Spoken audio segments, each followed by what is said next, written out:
हमारा ना एक मजाज बन गया है, हम एज ए पाकिस्तानी कौम का, कि हम गिले शिकवे बहुत करते हैं। मेरा ये ख्याल है कि गिले शिकवों को थोड़ी देर के लिए साइड पे रख दें, तो वर्क प्लेस का जो माहौल जिसकी आप बात कर रहे हैं ना, नेगेटिविटी, ये खुद ब खुद कम हो जाएगी।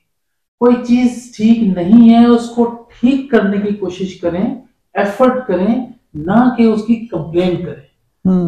दो तीन छोटी छोटी माइक्रो लेवल पे मैं सोचता हूँ कि अगर इम्प्रूवमेंट हो तो एक किसी भी ऑर्गेनाइजेशन का ओवरऑल माहौल बड़ा बेहतर होता है सर।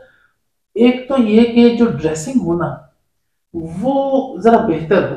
ठीक है, कैजुअल ड्रेसिंग माहौल को बड़ा कैजुअल सा कर देती है, एक चीज ये।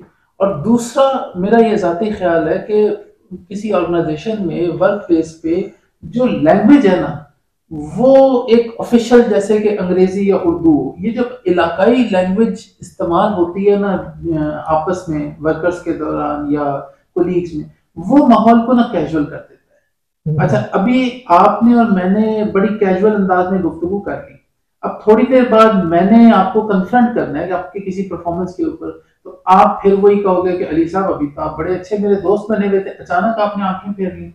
तो ये जो कैजुअल गुफ्तगू है, इससे परहेज करें, इससे माहौल प्रोफेशनल नहीं रहता। और दूसरा, जैसा मैंने अर्ज किया था कि ये जो हर बात पे गिले शिकवे हैं ना, ये थोड़ी देर के लिए चले साइड पे कर दें और चेक करें माहौल कैसे बेहतर होता है।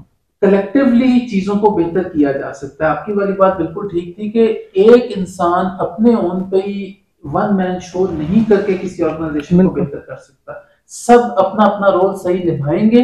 जैसे इन्होंने समझाया कि एक अगर क्लीनिंग स्टाफ है, उसका अपना काम है, कोई ड्राइवर है वो अपना काम कर रहा है, कोई डॉक्टर है, कोई साइकोलॉजिस्ट है, सब मिलके जब अपना काम करेंगे तो ऑर्गेनाइजेशन ग्रो करेगी। ऐसा ही है, आई बिलीव सो।